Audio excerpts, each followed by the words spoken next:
Some people think dropping out means falling, but I found out sometimes it means rising. It didn't happen in one moment.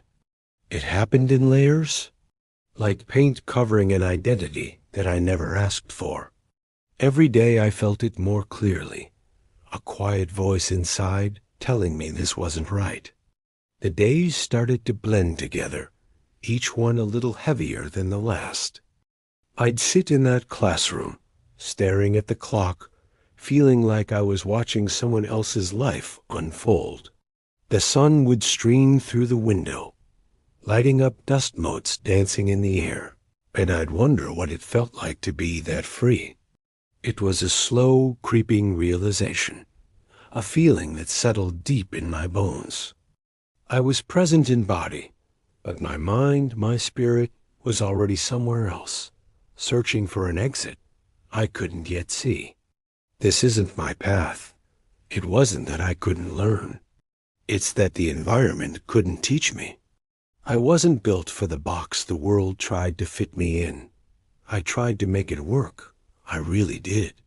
I'd spend hours staring at textbooks, the words blurring into meaningless shapes on the page. It felt like trying to solve a puzzle with all the wrong pieces. The frustration built up, not at the subjects, but at the system itself. It was a one-size-fits-all approach, and I just wasn't that size. The more I tried to force myself to fit, the more I felt myself disappearing. A part of me started to believe what the system implied, that I was the problem. I wasn't failing. I was misplaced. And I knew something bigger was waiting, though I couldn't see it yet. That knowledge was a tiny spark in a vast darkness, but it was enough to hold on to. A whisper at first, the kind you feel before you hear. It started in the quiet moments, walking down an empty hallway after the bell, the sound of my own footsteps echoing back at me. It was a feeling of profound otherness, like I was a visitor in a land where I didn't speak the language. The whisper grew louder with each passing day. It was in the tired faces of my classmates, in the monotonous drone of lessons that felt disconnected from the real world. You don't belong here. That simple phrase became my internal mantra. It wasn't a judgment, but a statement of fact, a truth that I could no longer ignore.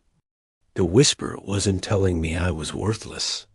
It was telling me my worth was somewhere else.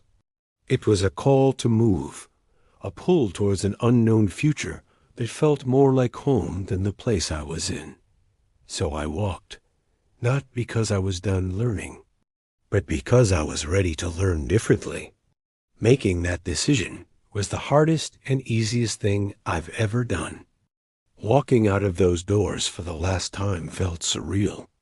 The sun hit my face, and for the first time in a long time, I felt like I could actually breathe. Each step measured freedom in inches. It wasn't an act of rebellion against anyone. It was an act of allegiance to myself.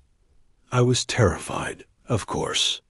The world tells you there's only one path to success, and I had just stepped off it. But with that fear came an exhilarating sense of possibility. Walking away wasn't quitting.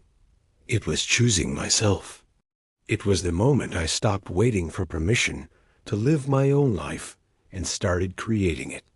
One step at a time, people saw a dropout.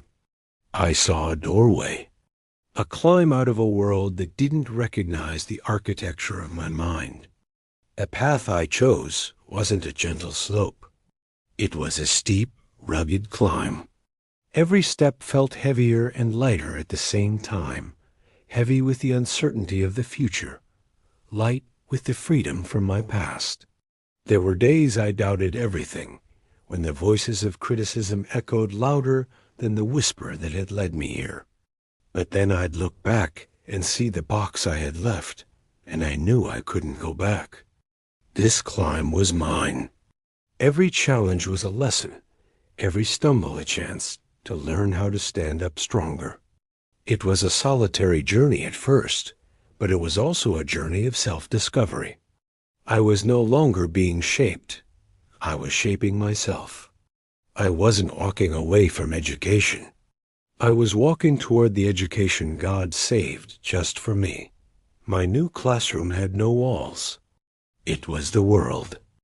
My teachers were the people I met, the books I chose to read, the mistakes I made, and the small victories I earned. I learned about resilience by facing rejection, about creativity by having to build something from nothing. This was the education of life, and it was tailored perfectly to me. Choosing myself was the first step. Every day since has been a continuation of that lesson. I learned that real education isn't about memorizing facts. It's about understanding who you are and what you're capable of.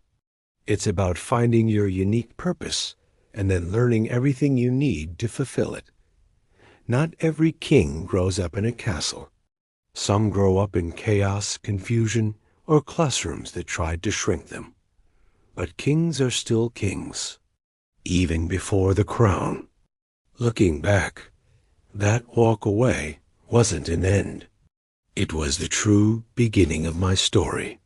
It was the moment I reclaimed my own narrative. The journey has been anything but easy, and it's far from over. But I'm no longer walking away from something. Now I'm walking toward my destiny. I'm building my own throne, not with gold and jewels, but with perseverance, passion, and the unwavering belief that my path, the one I chose for myself, is the right one.